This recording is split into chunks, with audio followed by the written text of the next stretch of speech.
चल बाबू, अब केमिस्ट्री का मेन पॉइंट पे घुसे हो। अभी तक तो तुम सीधे खाली जाने हेलोजन कंटेनिंग कंपाउंड क्या होता है। बार बार बोलते हैं ध्यान से अच्छे से पढ़। जो बच्चा दूर में हो, जो बच्चा क्लास आ रहा है, क्लास देखो ऑफलाइन ऑनलाइन में बहुत बड़ा डिफरेंस है बाबू। ऑफलाइन रहोगे तो तेरे आई कॉन्टैक्ट से हम पकड़ लेंगे कि आखिर तेरे मन में क्या चल रहा है, लेकिन अभी तो तुम ऑनलाइन में अगर रहोगे तो तेरे आई कॉन्टैक्ट हम कैसे पकड़ेंगे। तो इसको थोड़ा सा ध्यान देना। और दुनिया का कोई क्वेश्चन तेरा ऐसा नहीं होगा ना कि हाँ फंस जाएगा, हम है ना उसके लिए। तुम जिस टाइप का क्वेश्चन अगर तुम जैसे डिजिटल पे पढ़ भी लेते हो, फिर पूछने का मन करेगा, किसी दिन क्वेश्चन लेके आ गए, सर से डिस्कस कर लिए, बातचीत कर लिए। तो हम लोग अब यहाँ से केमिस्ट्री में वो जो पहला चैप्टर पढ़ रहे हैं हेलो एल्केन्स हेलोडीन्स, यहाँ से मेन आपका थोड़ा थोड़ा डिफरेंट होते चल जाएगा। अभी का हम लोग टॉपिक स्टार्ट किए आइसोमेरिक फॉर्म। सर आइसोमर्स का मतलब क्या होता है? आइसो का मतलब सेम, अमर्स का मतलब पार्ट। इस लाइन का मतलब वैसा कोई भी कंपाउंड जिसका मॉलिक्यूलर फार्मूला सेम हो लेकिन स्ट्रक्चर डिफरेंट हो।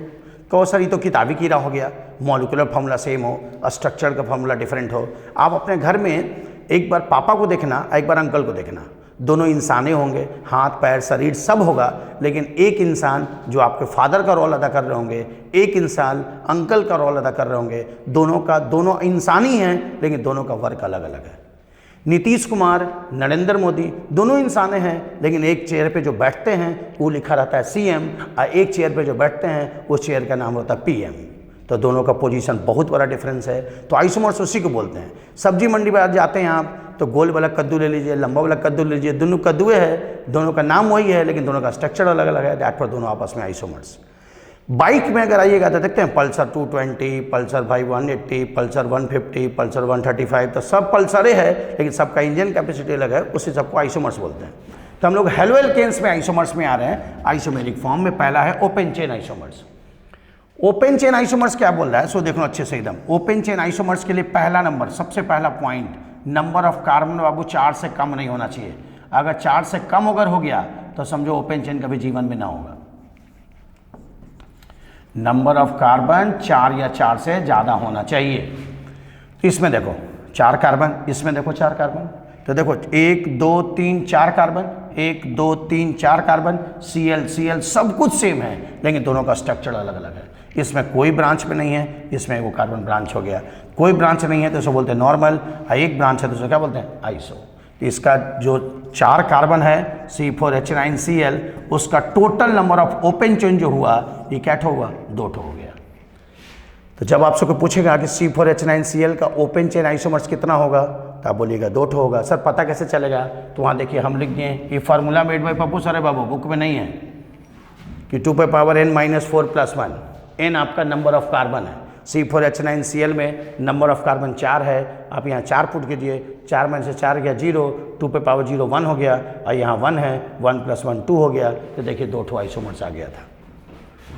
सिमिलरली यहाँ देखिए अब इसका नाम कोई पूछेगा तो नॉर्मल 4 कार्बन ब्यूटाइल और Cl का नाम chloride, normal butyl chloride. Carbon का एक ब्रांच होगी सेकेंड नंबर पे ब्रांच, तो नाम पड़ेगा आइसो ब्यूटाइल क्लोराइड। बस यही ध्यान देना, कभी भी आइसो को बात बोले तो सेकेंड नंबर पे ब्रांच होना चाहिए। यहाँ देखो 5 कार्बन, इसका फार्मूला है C5H11Br। गिनो 1 2 3 4 5 कार्बन, 1 2 3 4 5 कार्बन, 1 2 3 4 5 कार्बन, 5 कार्बन सीधा सीधा है, कोई ब्रांच नहीं है तो नॉर्मल। सेकंड नंबर पे ही ब्रांच रहेगा, सेकंड नंबर पे, दैट फॉर आइसो। और सेकंड नंबर पे ऊपर नीचे ब्रांच होगा, दैट फॉर नियो। तो नंबर ऑफ ओपन चेन को पूछेगा C5H11Br का क्या गो है तो बोलेगा 3 गो। बोलेगा सर एक बार पुट करके बता दीजिएगा, देखो पुट करते हैं, n-4+1 है, n के जगह पे 5 पुट करो, 5 कार्बन है, तो 5 में से 4 गया 1 हो गया, और 2 + 1 कितना हो जाएगा, 3 हो जाएगा। तो देखते हो नंबर ऑफ ओपन चेन हम यहाँ 3 को लाए। तो किसी में भी नंबर ऑफ ओपन चेन पकड़ना हो भन से पकड़ लो तुम, तो सीधा सीधा नॉर्मल n-पेंटाइल ब्रोमाइड। सेकेंड नंबर पे ब्रांच हो, इधर से सेकंड नहीं, इधर से सेकंड, जहाँ से हेलोजन है, सेकंड नंबर ब्रांच है तो iso pentyl bromide. Second number ऊपर नीचे ब्रांच है नियो पेंटाइल ब्रोमाइड। तो आपको इस लेवल तक अभी जो पढ़ना है आपको बुक में, 4 कार्बन का ओपन चेन पढ़ना है और 5 कार्बन का ओपन चेन पढ़ना है। तो number of open chain 4 carbon का 2 हो गया, ओपन चेन 5 कार्बन का 3 हो गया। ओपन चेन होने के लिए मिनिमम नंबर ऑफ कार्बन 4 या 4 से ज़्यादा होना चाहिए, 4 से कम अगर होगा तो ओपन चेन नहीं होगा। इसके बाद आ जाइए हम लोग पोजिशनल में आते हैं। अभी तक हम लोग ओपन चेन पढ़े हैं। ओपन चेन के बाद अब हम लोग पोजीशन में आते हैं। पोजीशन का मतलब होता है जगह बदल जाना। जैसे 11th के बाद आप 12 में आए हैं, 11th के बाद जब 12 में आए हैं तो 12 का आपका स्टैंडर्ड बदल गया, तो आपका भाव बढ़ गया। दैट वो 11 से 12 आ गया, दैट वो पोजीशन चेंज हो गया, नाम बढ़ गया पोजीशनल आइसोमर्स। तो यहाँ देखिए आप पोजीशनल आइसोमर्स में ये दोनों कंपाउंड को देख लो, 1 2 3 कार्बन, 1 2 3 कार्बन। फर्स्ट नंबर पे Cl है, इसमें सेकंड नंबर पे Cl है।